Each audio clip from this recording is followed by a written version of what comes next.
Hello, welcome to the Hard Reset channel, and today I'm gonna show you how to change the wallpaper on your VIVO V40 phone.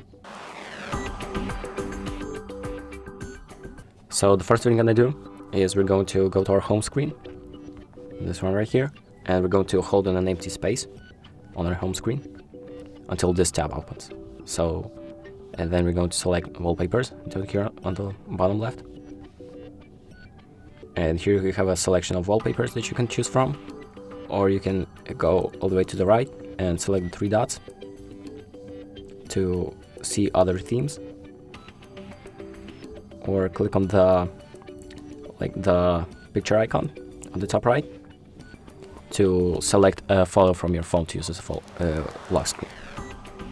I want to select a random one that I have just to show as an example, and then I'm going to click on it, and I can crop it however I want and select it as a home screen wallpaper, or a lock screen wallpaper, or as both.